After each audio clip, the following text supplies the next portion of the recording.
At the heart of every paddler beats a passion for water, competition, and conservation. This unique podcast aims to unite all the paddling styles and stories under one common heartbeat. This is The Paddler's Pulse. Hey everybody, thank you again for joining us at The Paddler's Pulse. Hi, my name is Greggy and I am super stoked that you're here today because we got a good one for you. Man, I am like fired up. I'm fired up about this interview. I had a chance to sit down with a gentleman who just recently completed what is known as the world's ultimate endurance event. And I want you guys to picture this. Buckle up for a second, all right? It's a race. It's called the Great Pacific Race. And it goes from Monterey, California to Honolulu, Hawaii. Yeah. Across the Pacific, California to Hawaii, okay? This team called Team Uniting Nations, made up of 4 gentlemen from different parts of the world, and we're going to learn about that, completed this race in Guinness World Record time. 39 days, 12 hours, and 20 minutes at sea. What? Okay, so I got a chance to sit with him, and let me tell you, this was one of the funnest interviews. Okay, we had a great time. But you're gonna learn a little bit about what it took for them to do this. Not only the physical exertion of it, but also just the mental, the emotional, it breaks so many barriers, and it's such an amazing thing. Also, we get a chance to talk a little bit about how he prepares for things like this and his general theme of just grabbing life by the horns and living it to the fullest. You're going to love this guy. He has this warm smile, this hearty laugh, but at the same time, he's a fierce competitor. He has a strong will. He's dedicated to purpose, and you'll see why. And just a pure zest for life. Just a really, really cool guy. You're going to learn how he came from a small village in France where he did nothing but play soccer before, until he came to California, found outrigger canoe, and then this just whirlwind of events started to unfold that led him to this great American race. You guys are also going to learn some really fun things. I want you to stay tuned in to know and find out who Thunder Johnny is. Also, how the islands smell when you're at sea for over a month. And the proper way to train with a condom catheter. So anyway, you guys, this is a great episode, and I really want you guys to soak it all in, listen to it again, share it with some friends. We learn a lot about the power of having 1,000 mentors, how to become comfortable with discomfort. It's just phenomenal. So without further ado, we're sitting out in the back house in the podcast studio. I'm putting air quotes up, the podcast studio. And this is what unfolded. Had a really great time. I hope you guys laugh along with us because it's that much fun. And without further ado, Mr. Cyril Derreumaux, skipper of Team United Nations, the team that broke the Guinness World Record for the world's ultimate endurance race, the Great Pacific Race, right here on the Paddler's Pulse. Enjoy, you guys.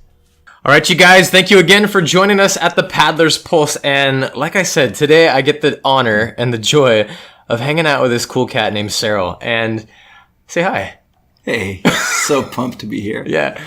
So we're hanging out in the back lot in the podcast studio, and yeah. So I wanted to. You're here. Obviously I've chatted a little bit about your accolades, but let's dive a little bit deeper into it, and maybe back up a little bit and tell me first of all how you got into paddling. Well, first of all, tell me a little bit about you.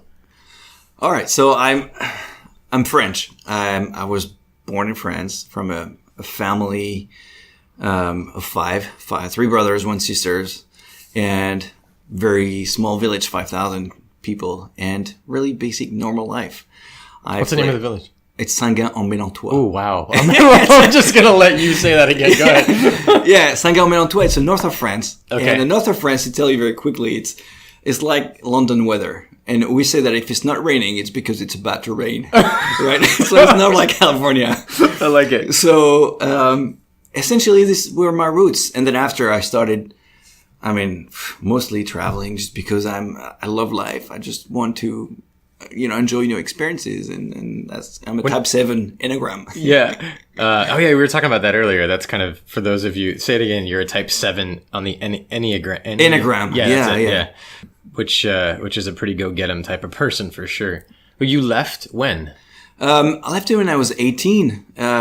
I was exchange student for 1 year. I had my 12th grade in France, which is called baccalaureate. Okay. And before starting university, I took a year off and I went to 12th grade in Arkansas, of all places. And I loved it. It was so good. I loved it. It was the first time in my life I had to take my own decisions. My mom, who was like a mother hen, and she was the best mom ever. She's a saint. Every time I have to thank her every day of my life, like my dad would say.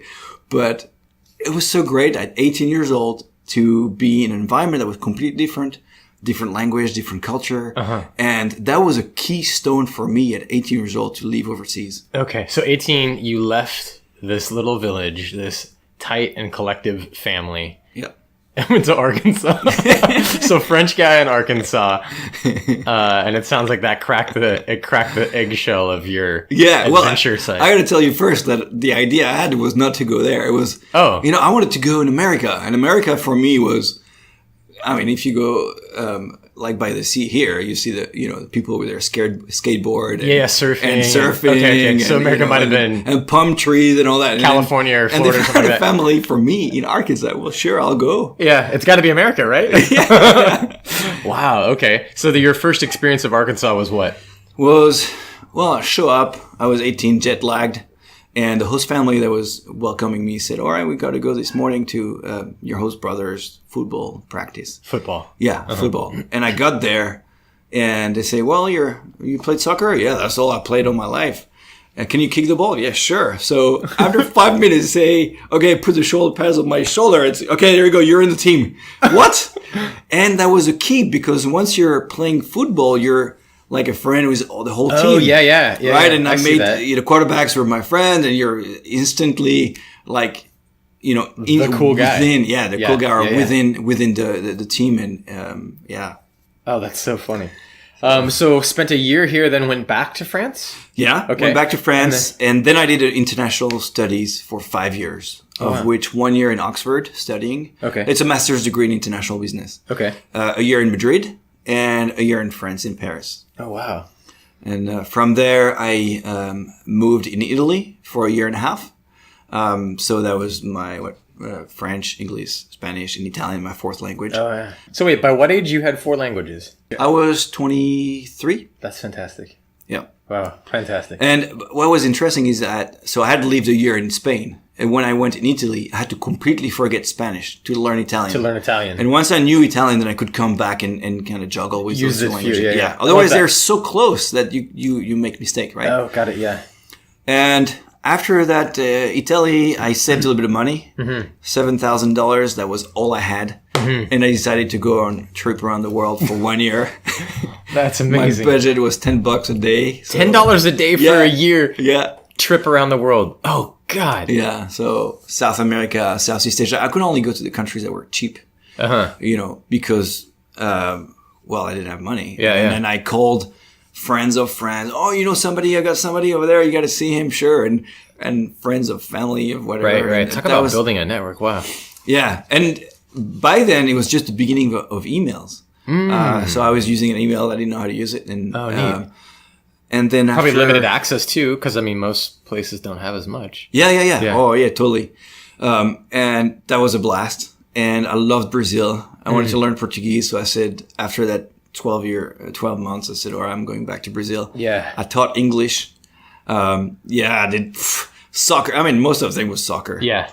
Brazil. I was teaching English, and it lasted 6 months. And then after I had met my future wife, and we said, okay, we go to California or we go to France. And we decided to go to France. Oh, cool.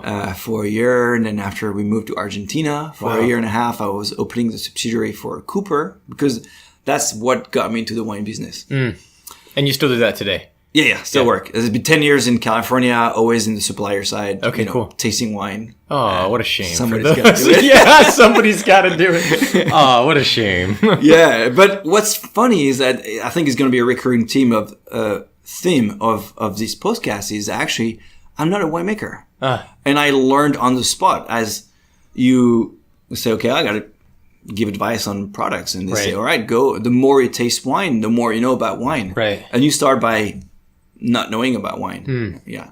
So okay, that's interesting. Let's kind of hover there for a second because one of the things that I've learned about you is that you can easily take what would seem to be a challenge and kind of dissect it into these bite-sized ways of approaching it so that you can fully integrate yourself in it. So that brings you to California, and then this is where this kind of part of the story begins, is you're in California, and then you found what everybody listening to this knows and loves. You found paddling. Yeah. How did that Well, even happen? I was kind of in the water world when I was growing up. My dad taught us windsurfing. Oh, cool. When we were on vacation in Brittany. So I liked the water. I was not passionate and crazy about the water, but comfortable. Well, the Bay Area, I mean, you got the water right there, Yeah. you know, and then I met this guy from Fiji, big smile from ear to ear that everybody knows. Yeah. Tavita. Yeah. And I blame everything on Tavita. Yeah, blame everything from this point forward. You're blaming on his fault. Tavita. It's all his fault. Tavita and this other friend of mine, Leif Calvin, also. We're going to talk about him. He's an awesome mentor for the paddling world. Okay, great. So anyway, he says, look, there's I go in this club, Tamalpais. It's in Sausalito. We get out of the bay under the gate, the Golden Gate. I said, sure, I'll come. I'll try it. And I remember the first time I went out, I was seat 5. And after 10 minutes, I was like, when are we pausing? What are we, you know? And then, wow, it was probably a day where there was quite a big of current. You know, you have to know the currents when you go in the bay. Yeah, it's a pretty... And I was like, wow, this is awesome. You get splashed and it's a water sport. So yeah, I love it. I just went back. And there you go. OC6 has good energy too because you're sharing that experience with 5 other people. And so you probably took to that pretty well. I loved it. Felt like family right away, I'm sure. Yeah. Yeah. Especially with people like Tavita.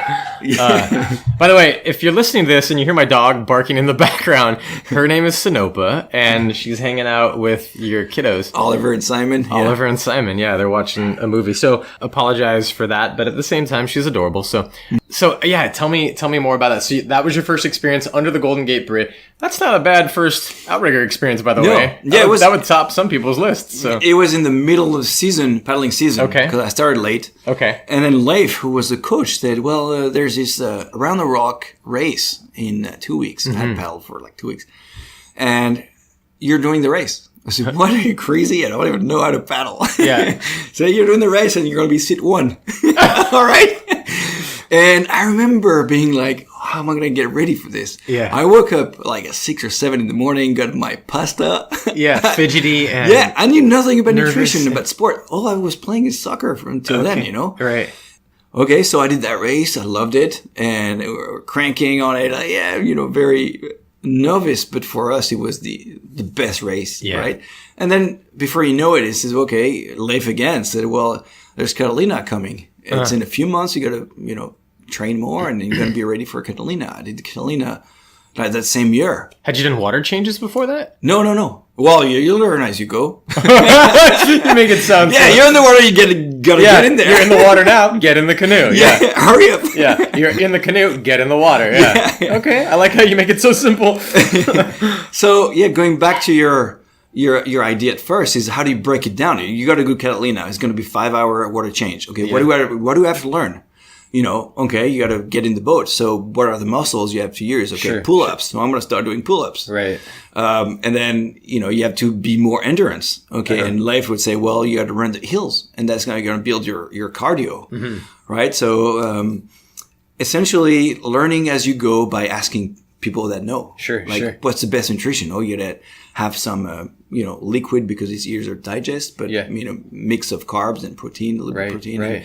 And, that's things I've never heard about, which is electrolytes. What is that for? You know, What is that for? It's really. Wait, so Catalina was how long after you? Well, when it's Catalina is first started? That's first year. Wow. Yeah. That's and then after there was a holy grail, which was Molokai. So within your first year, you did. I didn't do the Molokai. Okay, got it. Wow. Okay. So tell me about that. But that was the 1 year goal for the year after. Got it. The second year. And then I trained and said, I want to do Molokai. And Tavita again said, well, I want to put a crew together with Uncle Bobby Puakea. So we're going to go with that canoe. And it's a privilege. And why is it a privilege? And well, because there's spirituality. Why is there spirituality? So you go into, learning more about the culture of outrigger canoe. Yeah. And that word that is awesome, which is ohana, the family. Sure. You're instantly part of the family. And then how, you have to treat the canoe, how it's it's a person. So once you get in the canoe, you don't cuss. Yes. And you only bring positive vibes. Yes. And I love this. Yes, this is good. Everything about canoe, Yeah. that you learn as you go. Yeah, I said it. I think Chris and I were talking about that. Chris Hill. Yeah. And we were talking, and it is one of my greatest aspirations to share a Koa canoe in a race. Yeah. So what a great thing. So you got this chance. Our good man Tavita again is knocking on your door and saying, hey. And so at the same time, you got to learn, here's why this is special, why this is important, what goes behind it. So how amazing. So then you went and did Molokai. Yeah. And also I have to thank Leif also. He, would call me and say, there's a full moon. You coming with me? It's 9 p.m. I'll give you my OC1 and get into the OC1 and start to see how inefficient your stroke is. Yeah, yes. Instead of being just one guy that's 6. Right, yeah. And how... You can't blame anyone for timing, but you're totally. Yeah. So, and just where do you have to be able to do Molokai? And then just break it in chunkable pieces just make it happen. And then once you do that, the last 5 minutes of Molokai, it was like feeling that overwhelming sense. You went over your limits and like, wow, that emotion that comes from the back of your skull. And you're like, oh my God, this is life. This is what I want. I need this, Yes. So I'm doing Molokai again next year for sure. Oh, I love it. It's like a drug, isn't it? Yeah. I can see it on your face. So I did the Molokai four times in a Koa canoe. Wow. Isn't that amazing? Oh gosh. And then I was like, okay, well, I was sit 1 because I'm not very strong. I'm not the fastest. Never been the fastest, but I can keep a pace. Sure. And so I did called a few buddies and said, how about we do a little bit longer race? There's a California 100. It's 100 miles down the river of Sacramento. Let's do that, right? Such a great race. So such a good cause too. Yeah, have you ever done it? Yep. No, it's on my list. Yeah, they canceled it for this year. I saw that. Do it next year. What a shame too. I guess that's the problem of too much water. Like we went through like feast and famine. It's like famine, now it's feast. But so it was 12 hours. Okay, cool. And then. How did you do it? Was it... I did it with this friend, Johnny. Okay. I call him Thunder Johnny. I'm this guy... Wait, Thunder Johnny? Yeah, oh my God. I want a nickname like that. You're going to meet him. He's got the same energy as you. Oh, it's like, you meet him, it's like, I love this guy. Thunder Johnny. Oh, this is so good. Okay. And Johnny was like... So he had done the Yukon River Quest. Okay. And...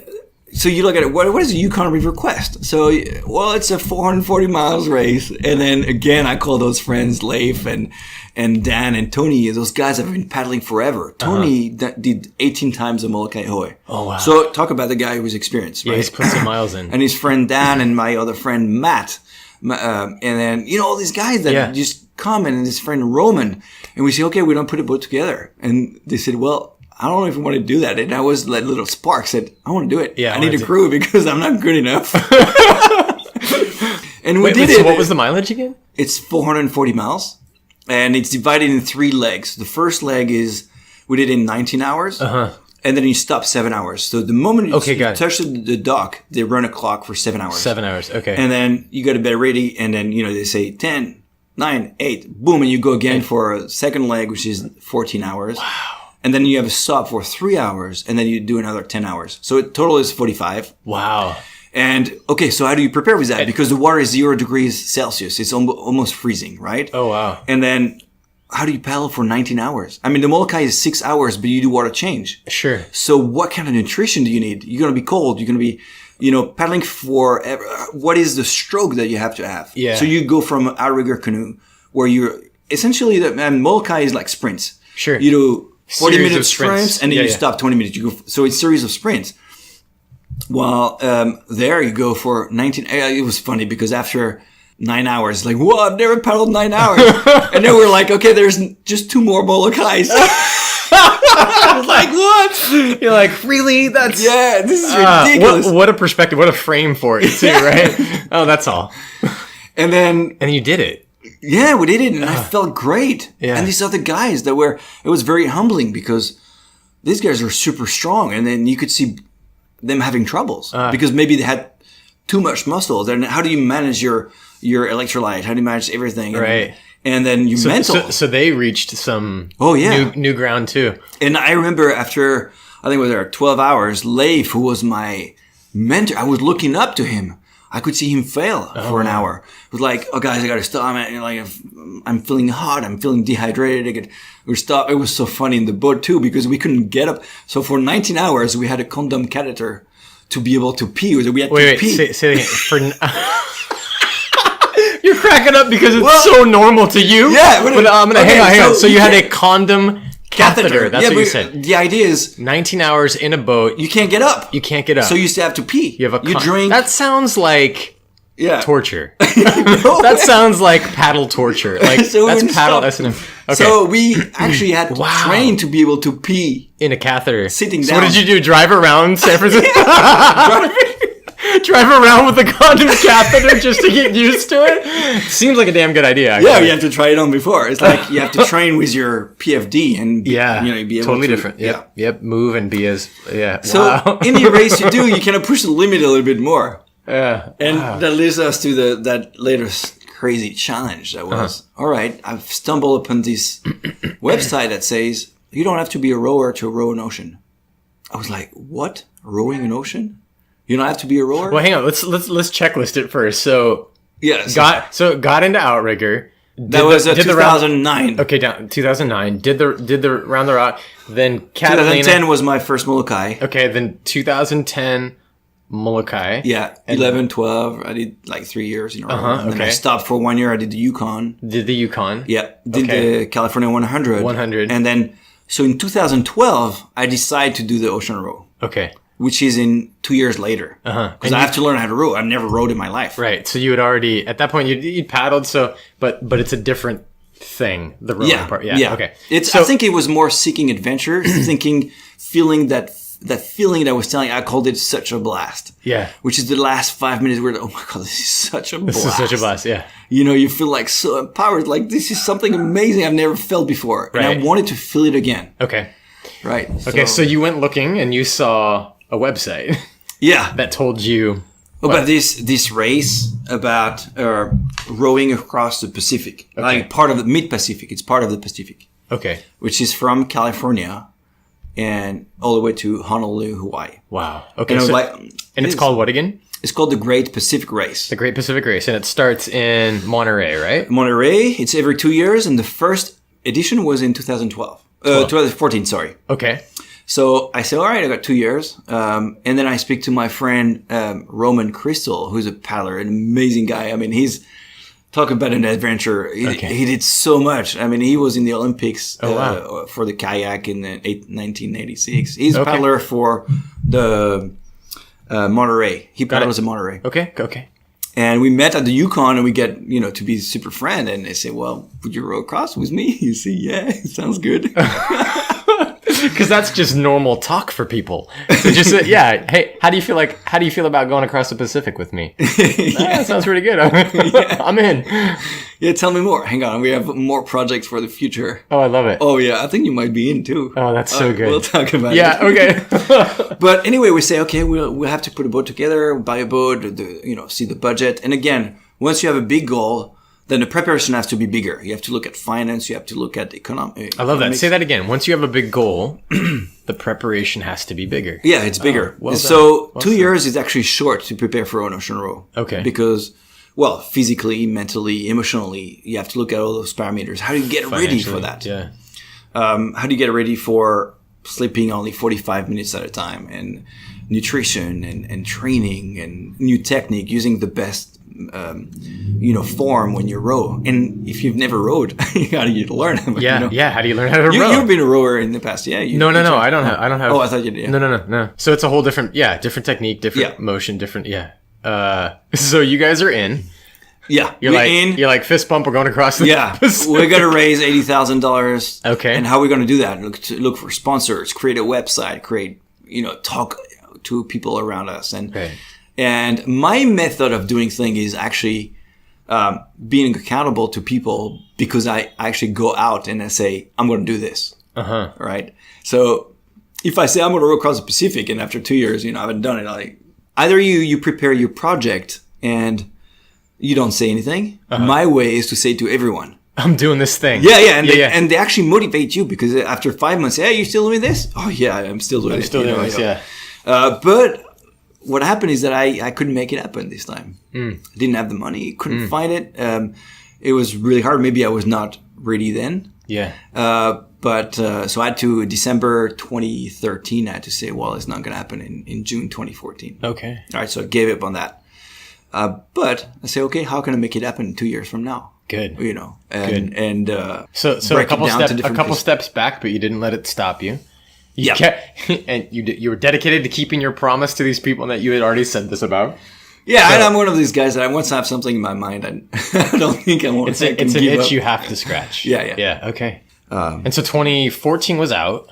2014 was out. Yeah, and I did. I think I did Molokai just to relieve my. Oh yeah, because that's what normal people do. Well, this didn't work, so I guess I'll go do Molokai and scratch my itch. But I guess it makes sense. I was training like 2 hours a day. So you were probably really ready for it. I was ready, and I wanted to do, still have fun and do the Molokai because it's my race. It's my, and now I want to do it. I want to do it against this year. Oh, that's cool. I love it. Yeah. So 2016 comes around. 2016 is looking to come around.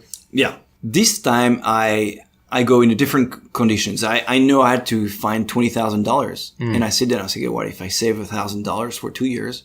So it's, I have enough money. So I'll just make it happen that way. And the way is you have the owner of the boat that says it's a pay-per seat. For 4 people are coming into the boat. They each bring their own budget. Okay. And then we row. Okay, so somebody owns this craft. Yeah. And then you guys come in with your own budget to all kind of pull together to make this thing work for you. Okay. But the problem is that you don't know who they are. So we were Team Uniting Nations. That was the name? Yeah. Yeah. Why? And I love it because it's 4 people from 4 different nationalities. That's awesome. The same goal of reaching Hawaii. Yeah. And different backgrounds, different ages. I was 39 at the time. Thiago from Brazil was 29. Carlo was 43, I think, from the U.S. And Fiann was 36. Oh, wow. From Iceland. Wow. So, and the image is great, Yeah. We have to, the common goal is to reach Hawaii. Right. I love it. There's a little island. We have to go there. Yeah. And so we each train on our different sides. But with a common goal of breaking the record, because the thing is, I am competitive by nature. And if I'm going to go in the boat, maybe it's going to be my only shot in my life. Right. I want to do the best. And I just can't go like, oh, well, let's go on an adventure, Right. So I wanted to have a crew that would be the same way. Yes. And I mean, these guys are 100 times better than me. It's crazy. I saw, you showed me a picture of you guys, and we'll probably add it to the show notes so people can see. But they're all like a foot taller than you. I was like, that's usually me. In most pictures, I'm the guy who like everyone's a foot taller. That's fantastic. Well, Fiann, I mean to tell you, he had the Guinness World Record for the fastest crossing on an ocean road in the Atlantic. Oh, and the Indian Ocean. He already had 2 Guinness record. Wow. And he comes in, I'm like, okay, I did Molokai 6 hours. Wow. So he's got a bucket list or he's got a checkoff list that would make people poop. I mean, he's got the knowledge, the experience. That was crucial to have him on our boat. Yeah. Carlo was a rowing coach. Okay. So talk about knowing how somebody, Yeah. He was our coach at the UC Davis rowing coach for 10 years and rowing forever. And he did also a lot of triathlon. So he was a triathlete. So really good. Thiago the same. He was a jiu-jitsu fighter, like one of the best in Brazil. Okay. When he was young, and then he did rowing as well. And then I met him during that multicultural Tavita kind of Molokai crew. Oh, got it. Okay. That's how I met Tavita, Thiago. Oh, that's how you met him. Yeah. Oh, wow. And we clicked. We clicked. I spoke Portuguese. Nobody else spoke. Sure. So we clicked like brothers. Oh, and then when I had to find the 4th guy for the crew, I said, I'm going to call Thiago. Thiago, he owned his own company, so he could probably take the time off. And we made it happen. I was so happy to have him in the crew. Oh, wow. Yeah. Boy, that's fantastic. That's like, talk about universal alignment right there. Yeah. That's so good. Okay, so you guys put together your crew. You're ready to do it. You're heading for 2016, and then I can't even fathom, keep going. So let me tell you about how it is in the boat. Okay. How do you row across an ocean? Yeah. Well, first of all, give me a highlight. Like, what are the stats of it? So you start in Monterey, you end up in Honolulu. Yeah, the record right now what's the span? was 43 days. It was 43 days. That was the Yeah. record. Okay, And- so across the Pacific, 43 days, 4 guys in a boat. In a How boat. big's the boat? It's 27 feet. Wow. Okay, You I'm got- going to say that one more time. So, California to Hawaii, 4 guys in a boat that's 27 feet long, 40 days. Mm-hmm. Holy cow. 2 cabins that are super small. And 2 rowing seats in the middle. Okay, right? 2 rowing seats in the Yeah, middle. so Got it. there's 2 guys rowing for an hour and a half, Got it. while the other one rests. Okay, so you And do every shifts hour and a of 2. half, you shift. Shifts of 2 at an hour and a half. Yeah. That's day and night? Day and night. Wow. You row to an hour and a half, you stop an hour and a half. And the hour and a half where you rest, you're actually not sleeping because you get out of the seat, let's say it's 2 o'clock in the morning, you're wet. There's a wave that came above, you're wet and you're cold. So you get in and try not to bring too much water. So you get dressed with your foul gear. And first thing is hygiene. You take care of your butt because that's where you get the most shafting of your hands, your feet. And for 15 minutes, you just remove the salt with a baby wipe. Oh, wow. So like Next 15 minutes is food. You have your rehydrated food that is freeze-dried. You're rehydrated before. And you, that's all you ate was freeze-dried food? most of it, yeah. Wow. You're still bars and all Yeah, the okay. different But things. mostly just yeah. packaged stuff. Wow. And you... So you're not like cooking like eggs and greens? Oh, no, Like- no. You can There's heat no- water, and but- that's what we did for the first 3 days. But then after, it was so time consuming, and you really focus on what you need to do. Yeah. And you could rehydrate the food with cold water. Regular water. So you just eat cold. And Wow. that's it. And that's what we did So day and night. you gave up the hot food. Like Yeah. you're just like, that's too much trouble. Wow, that's okay. So you eat about 6,000 calories a day, but you spend 8,000. So you lose You weight. had a 2 to 50. So we had bulked up. I lost 20 pounds. Thiago lost 30 pounds. You bulked up before it? Yeah. Okay. Which was really hard because when you train like 2 to 3 hours a day, it's hard to gain weight. Sure. And it's not pleasurable. You have to eat more. A lot. It's yeah. like, oh. Yeah, super full. Yeah, you and I are like pretty close to the same body type. So Yeah. I know what that's like to be a hard gainer. Yeah. So let's say, 15 minutes hygiene, 15 minutes eating, and then 45 minutes you just fall. You're just sleep. You're like broken down. You just sleep. And then after it's 15 minutes to get ready for your next shift. Wow. Getting the wet clothes again. It's hard. Wow. So, and the whole thing is, how do you train for that? How do you train? I mean, How could you even? only Yeah. 45 minutes at a time sleeping. Yeah, I mean, you're changing your entire... So you're doing these cycles, you get these sleep cycles that are super minimal. I mean, that messes up your circadian rhythm. Yeah. Like your whole body just gets funky. Like, how So, does- and again, you talk to everyone who's done it before. And you talk to people who hasn't done it, but who could have a good idea of it. Right? So, I spoke to Carter Johnson, for example. I don't know if you know him. He's a surf ski paddler. What's his name? Carter Johnson. Carter Johnson? Yeah, he's Okay. got the Guinness record for the longest distance for 24 hours on a moving water and on flat water. Oh, wow, cool. So you say, okay, how do you train? What do you think I should do? And he tells you, okay, if I were you, I would do that, and you learn as you go. They say, the first 2 weeks are the most grueling and then you get used to it. You do? Really? But So what were the first 2 weeks like for you? it was hell. Really? Oh my God. It was just, it's harder than anything you can imagine. So the first 2 days, I mean, you get out, you're I in think the the open fir- ocean. You're like, all right, the adventure begins. You probably have like a level of like excitement, curiosity. Yeah. And The then- first hours are like, that's it. We're doing it. And I'm in the boat and we're off. And That's we're it. I mean, going. you work so much to get to that point. And it's already victory, by the way. This kind of adventure, just being on the starting line is a victory, I love that. right? Yeah. Well, So, you're going to suffer the first 2 days, 3 days. You hang on. I was seasick for 3 days. like That right was- right away. Yeah. Oh wow.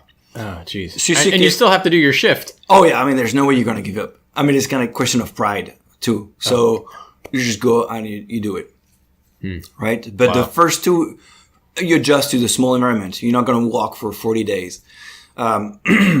You're gonna have to row every hour and a half. But also, when you get out, you got to be very efficient. You have to look, especially the first day. When you get out of the coast, California coast. Yeah. There's a lot of container ship.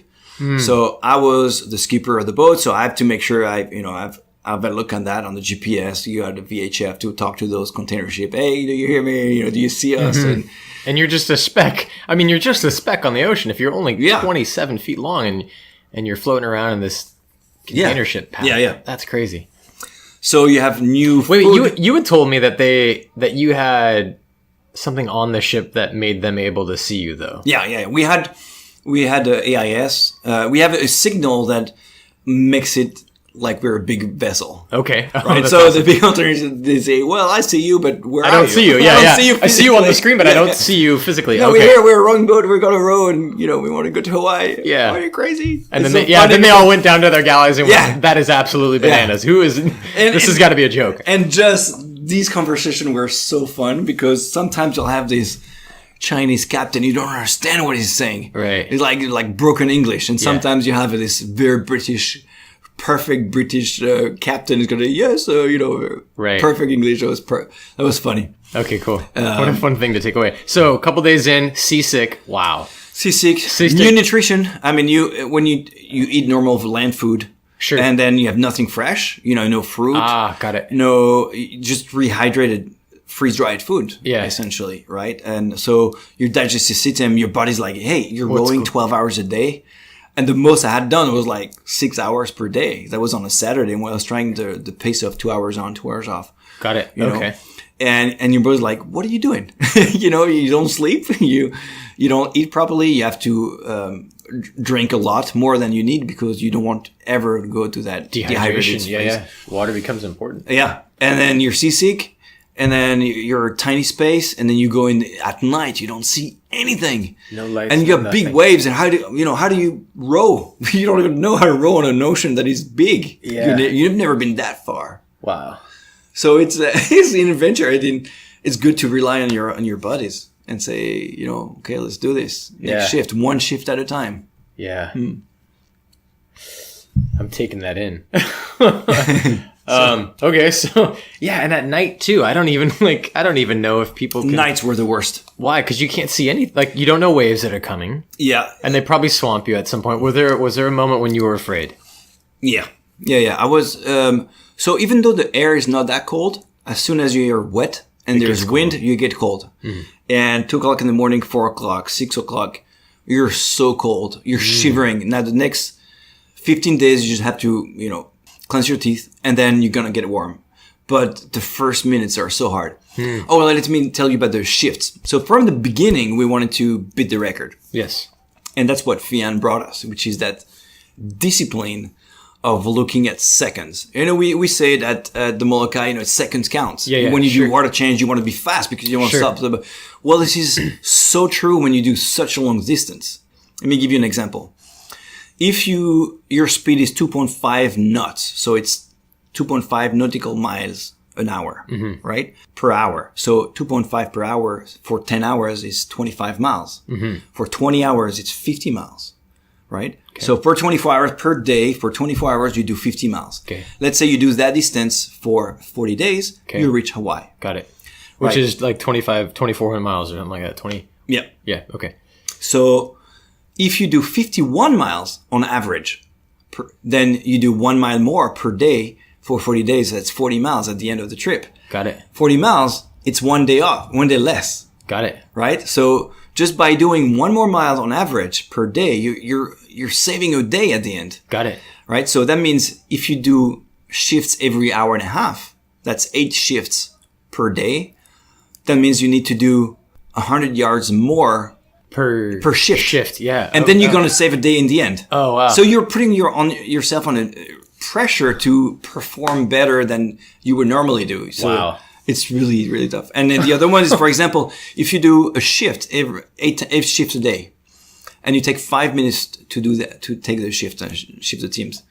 Well, 5 times 8, it's 40 minutes per 24 hour where you don't row. You don't move. The boat is not moving.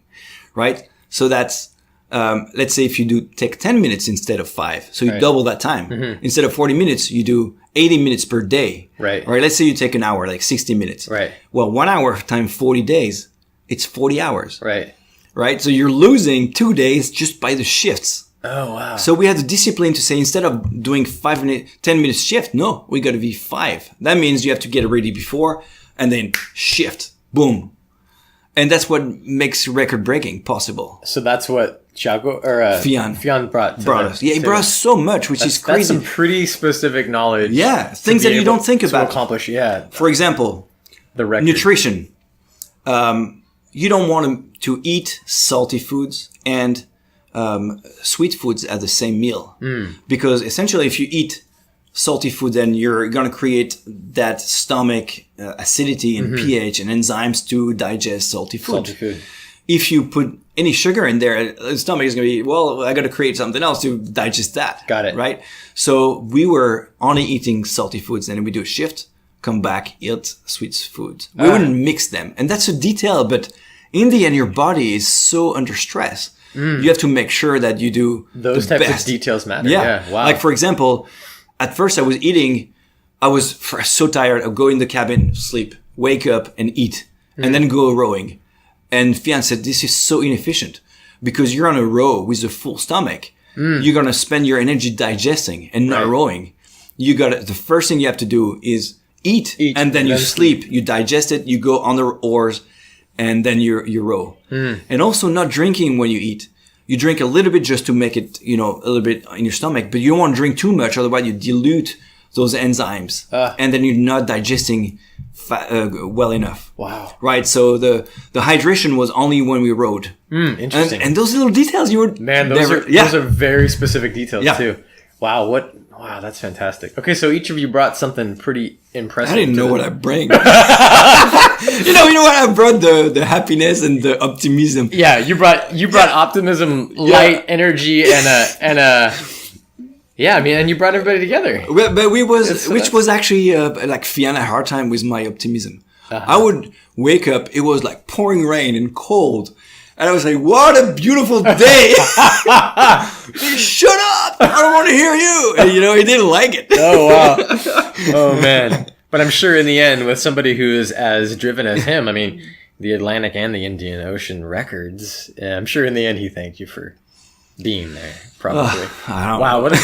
Yeah, it was amazing. Yeah. What a crazy experience. Okay, so... All right, so I love that we sidetracked though. At this point, we're only about a week in, and so you're seasick at nighttime, frightening. Yeah, I mean uncomfortable. Everything's hard.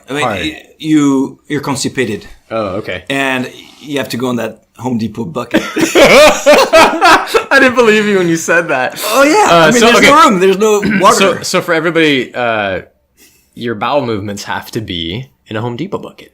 Yeah, you don't pee or poo inside the cabin. Anything can happen. There's a wave coming and he's like... And it's like everywhere. You don't want to spill that problem. So you're on the deck. There's two people rowing. You don't want to lose time, right? So you're on that Home Depot.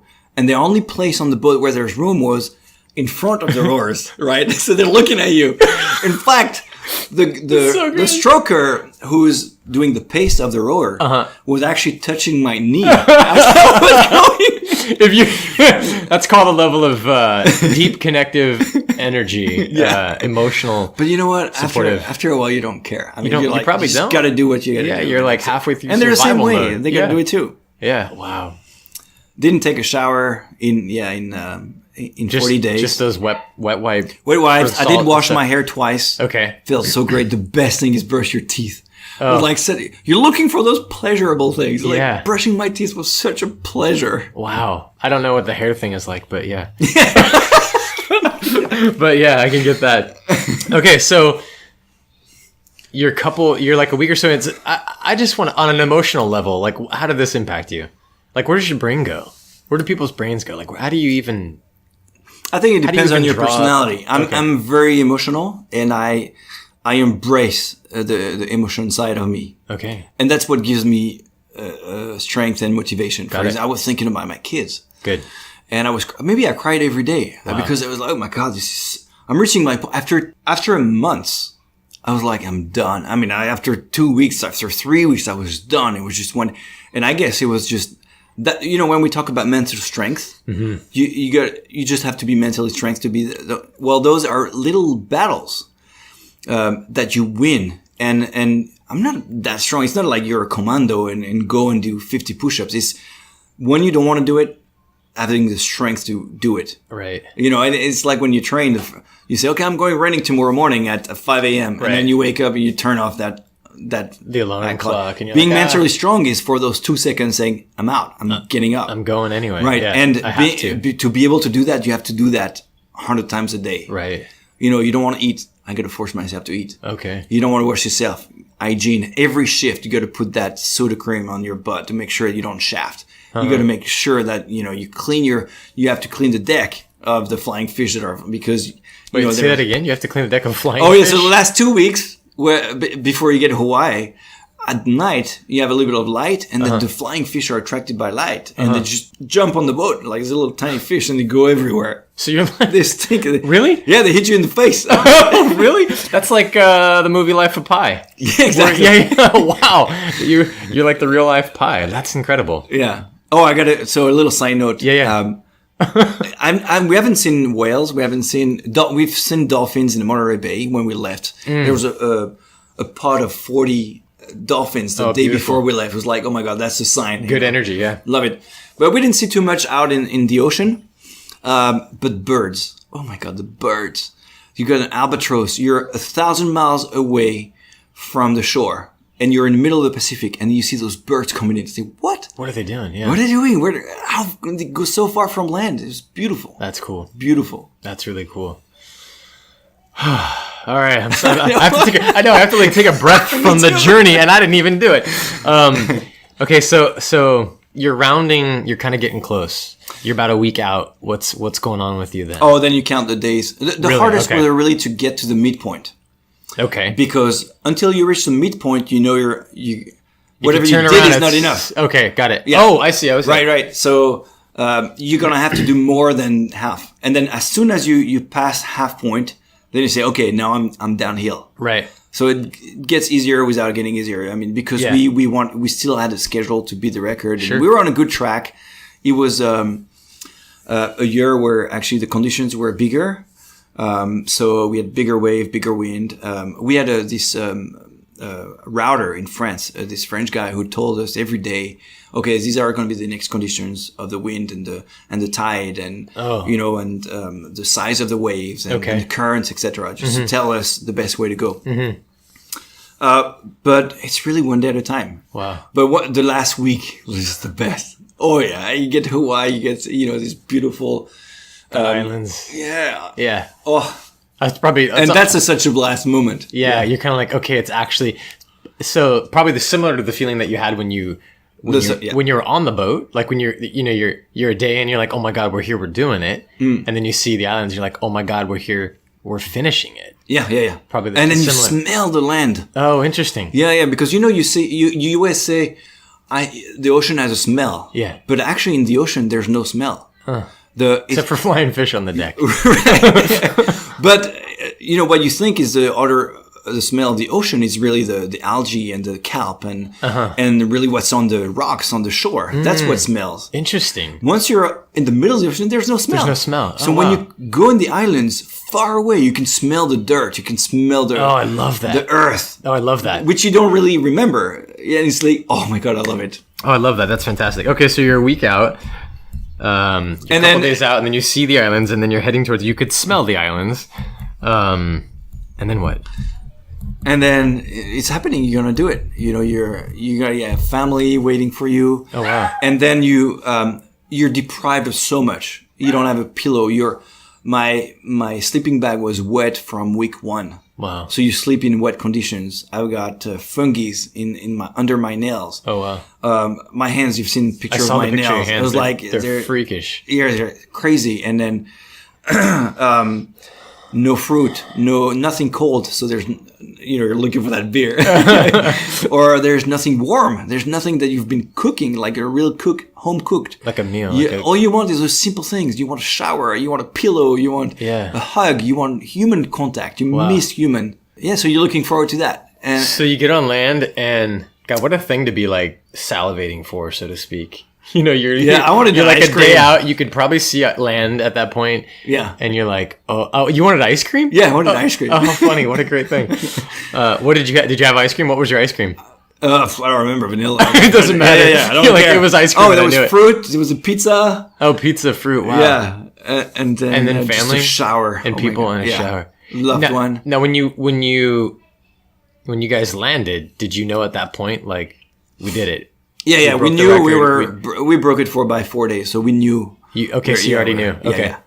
And but still a sense of accomplishment. And, oh my God! And then you just relax. Yeah. Because for 40 days, you always had to do something. You're on edge. When you're stopped, you say, okay, I got to look at the GPS, look at the speed, look at the wind, look at the everything. You have to be attached to the boat. That was safety measure. So these boats are self-righting. Mm-hmm. But if you do fall in the water, well, you're going. You're in the water. Yeah. The guys, it's a boat that weighs 2,000 pounds. Even if the guy see you fall in the water, the current might be too strong. They might not be able to turn the boat around and go against the current. You. Wow. Right. So its safety would be to be attached at all times. So that's a stress again. Yeah.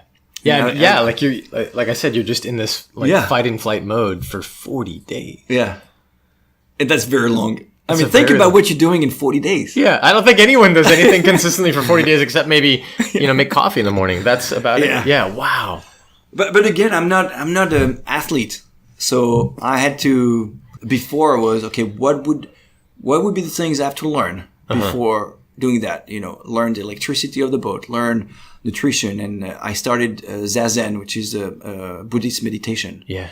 Because you're in that confined environment where you can't escape the boat, and the infinity of the ocean, and the depth of the ocean, how deep it is. You look at down, there's miles and miles of ocean, so it could be scary. And if you're sleep deprived, bad nutrition, but how am I going to react? You make bad choices. Right. You get angry. You get upset. You get agitated. Of course. So I stopped alcohol for 2 years. Oh wow! I didn't have vacation for 2 years, so I could take a month and a half off. So there's many things that people don't see. All the sacrifices that you say, well, it's great, you got a Guinness record. Yeah, but you didn't see all the sacrifices that I've done, Sure. Saving money, $1,000. It was like, okay, I'm not going to have that beer tonight. Yeah. I'm not going to go to the movie. I'm going to save that money. Yeah. So. But doesn't that just add to the reward of it all? Yeah, totally. For me, it's not hard at all. Yeah, because you're like, oh, that's good. That's my thing. And I'm not going to let a beer or I'm not going to let a movie stop me from my thing. Yeah, that's totally. Almost ridiculous. I love the dedication to a goal. You had mentioned something to me earlier about how to be comfortable with discomfort. Yeah. So you know that you're going to be conditions you can't control. Mm-hmm. If I have to tell you, okay, tonight at 4:00, I'm going to call you and you're going to go, let's say it's raining outside. You're going to go run for an hour. And you're going to jump in the ocean, which is cold, and you're going to run another hour being wet. Oh, that's not very comfortable. It doesn't sound good. So how do you prepare for that? So I had just put it on myself to 2:00 in the morning, put the alarm clock, and see how I feel when I do that. Take cold showers for 2 months. And it's not it's easy to start. We talked about that before, and I do it every now and then too. Just to tap into that thermogenesis. But putting wet clothes on, you can always picture. So I was running. Any paddler can resonate with that. Yeah. Sometimes we just we don't like that. Yeah. So how do you make yourself comfortable being uncomfortable? Yeah. So you purposely did that. You put yourself in situations or plan situations, made it a habit to make yourself uncomfortable. Yeah. And one of the things on a daily basis that I did very fast was I had to remove every act of laziness in my daily routine. Yeah. For example, how many times you say, okay, I got to wash the dishes. I'll do it tomorrow. No. You just do it. You can't be lazy. You got to do it. Interesting. Every time you can, there's so many little moments where we're lazy. It's laziness. Interesting. I don't take a shot. Go. It's 10:00. You got to do something you don't want to do. Don't want to take the trash out. Do it. Yeah. Do it. Don't want to pick that thing up. Do it. Because once you're in the boat, you have to do it. It's poured. You got to change the wheels at 2:00 in the morning with a flashlight, and your seat is not rolling. It's not working. You got to do it. There's no. We're not even asking you if you want to do it. You got to do it. Oh wow. Oh wow.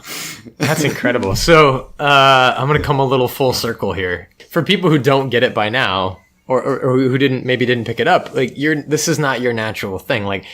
You are self-proclaimed from a small village in France, and you played soccer, and you're not this is not a thing, but you were able to do it. And I think one of the things that we were talking offline about is that you approach everything with a beginner's mind philosophy. Yeah, everything. I like to think that even if you're advance in any sports or anything, you could look at it as a beginner.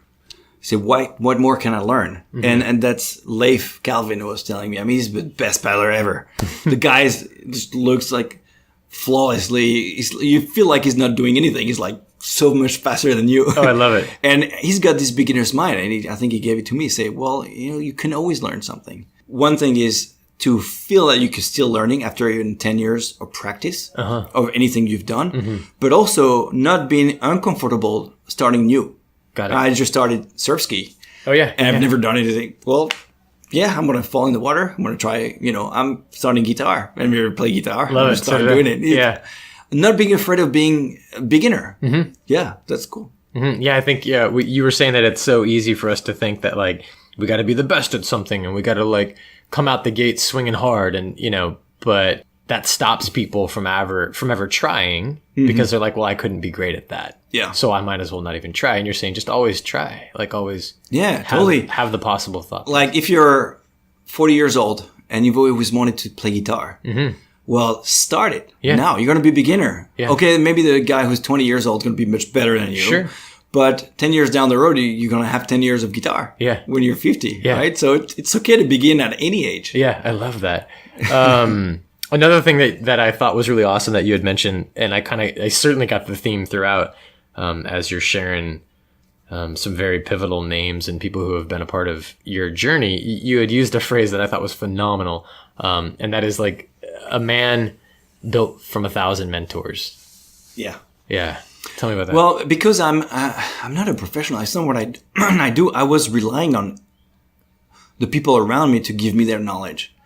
When I said 1,000 pieces, I called Carter Johnson. How do you train? And okay, like he would say, well, train as hard as I can, no matter what time you have. Like if you go for half an hour, you train as hard, you go as fast as you can for half an hour. If you train for 2 hours, go as fast as you can. It's going to be different speed. Sure.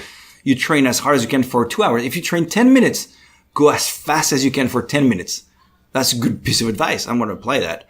And I called David Kelly and say, hey, what you did 4 times a Yukon River Quest or 5 times you were first time. What would you recommend to do? And give me the advice. Leif would give me the advice. I went to the gym and the guy would say, okay, if you want to work those muscles, that's what you're going to do.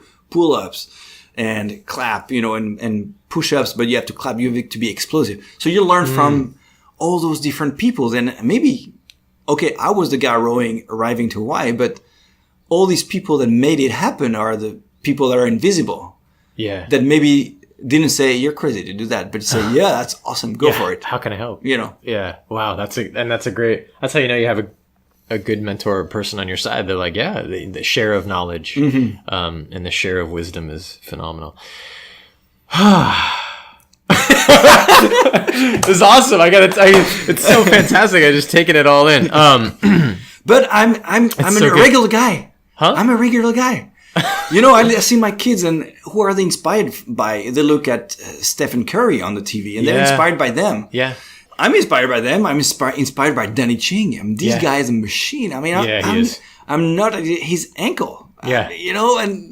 But I dare. So it's funny. I call these people that are inspiring like the bald eagles. Yeah. They're far in the sky, and some are approachable like Danny Ching. Like when we went at the Paddlers Retreat in Santa Barbara, that was awesome. Yeah, recommend it for everybody else. Okay. But so for people who didn't know what that was, the Cali Paddler put on a retreat in Santa Barbara. Yeah, and Danny was there, and Danny was there. Yeah. Yeah, but generally those people that inspire, they're untouchable. They're up in the sky. Sure.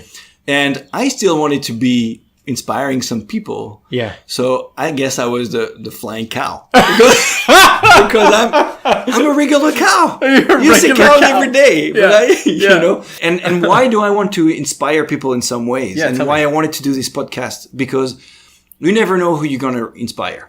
Okay, when I did my trip around the world, I went to my local school and I had my backpack and opened it. Okay, here's the stuff I want to carry. Here's the shoes. I got a pair of shoes to walk, a pair of shoes, flip-flops. That's my shoes. I got a map on the wall, and this is where I'm going to go. And I was 6 or 7 years down the road. This guy knocks on my door with his 3 buddies, and he had his bikes, and he said, "Oh, I'm doing a round the world trip in bicycle, and you're the guy who inspired us to do that."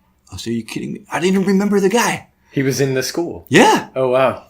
So, and my ocean row, I really wanted to have that little impact. I don't know who I'm going to impact, but I spoke to all the local schools in Healdsburg and Santa Rosa and in French and English. And I spoke to 2,000 kids from 7 to 12 years old. Wow. Fantastic. Now, I don't know who's going to be like touched by that little spark. Sure. But maybe done in 10 years, and it's going to be the best reward ever. It's a ripple effect. That's going to say, hey, you remember you came to my school and I loved it. And, I followed you on the map and it was great to see you with a big beard and whatnot.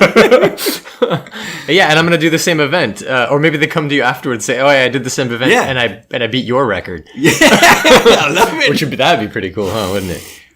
Yeah, but it's a ripple effect, and I appreciate like people like you who are conscious of the possibility. There are role models. This is something I say. There are role models like firefighters and lawyers and whatever your version of a role model is.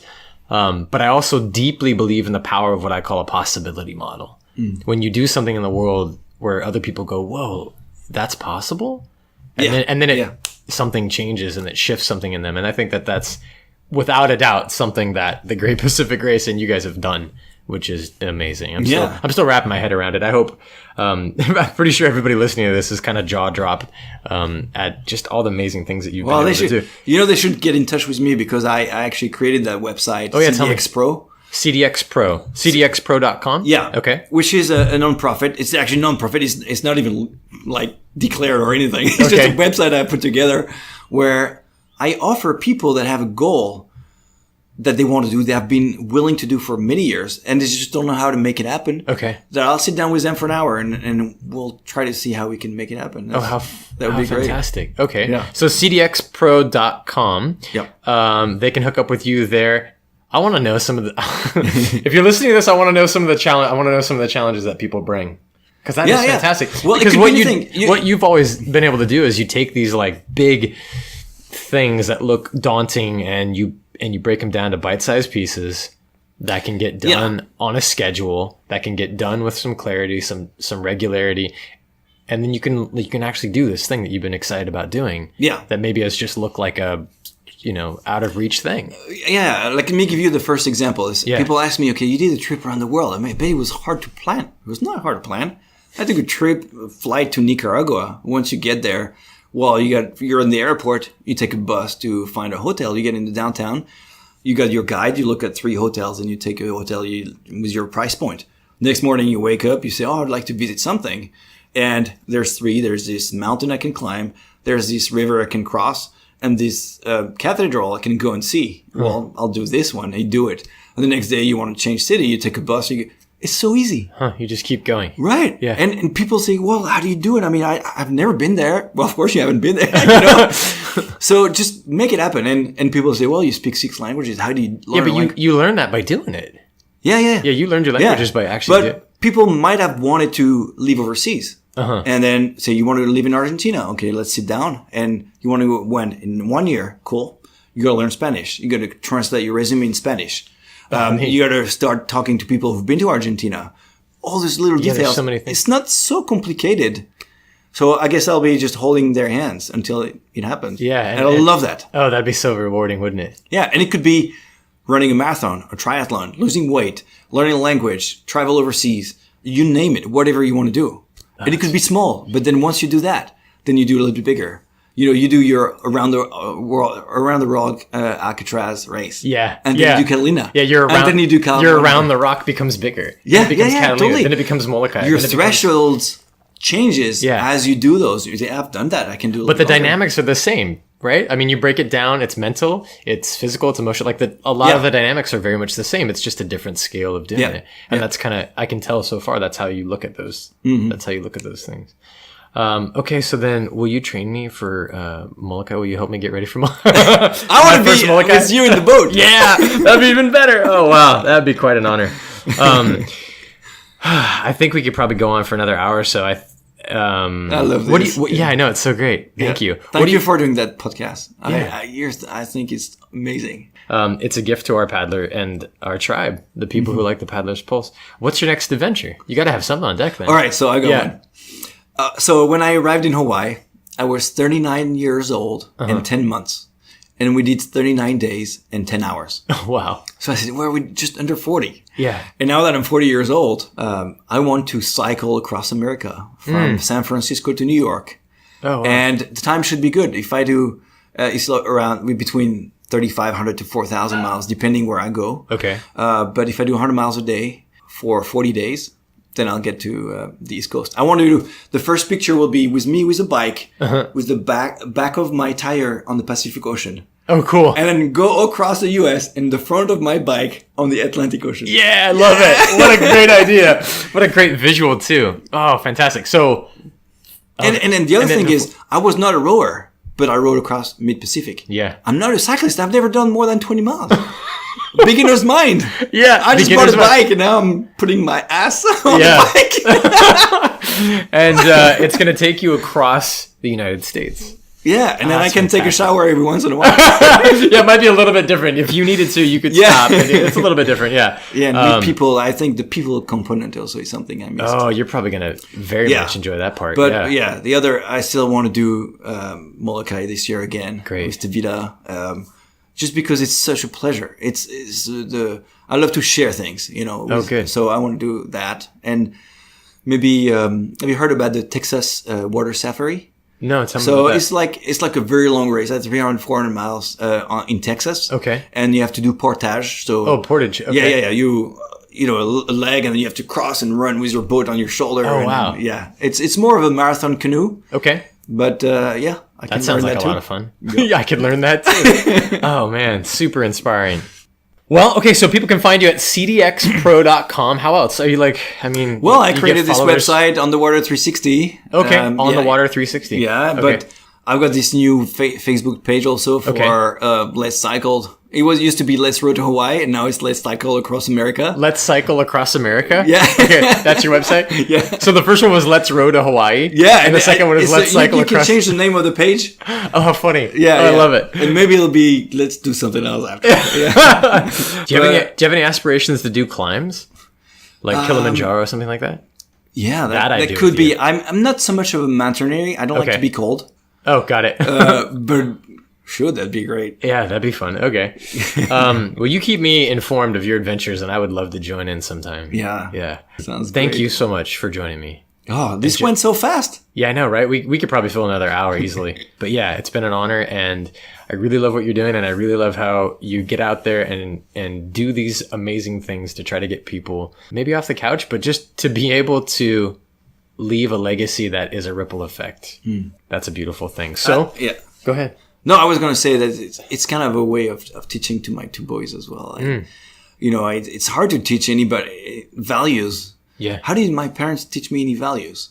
By showing me, you know. Sure. And I hope to try. It's innate in the American spirit to be able to do anything. Yes. And I want them to think that way. Yeah. You know? Their own path will be different than mine. They Sure. might never be on the water. They might do something else. But Sure. I want them to understand by the way I do things that anything's possible, and anybody could do it too. You know. Yeah, I think you lead that. I think you lead that by example for sure. If there's anything I've seen, and they're awesome. I like your kids. Yeah, they got such good energy. Yeah. Okay, thank you so Thank you. much for joining, and thank you guys for listening to the Paddler's Pulse. If you enjoyed this, my God, I know you did. Do us a favor and hit like and subscribe and share it with your friends, because that's what makes this grow and gets this message out and gets people like you to come hang out with us and chat and share your amazing adventures. So like always, we will see you on the water.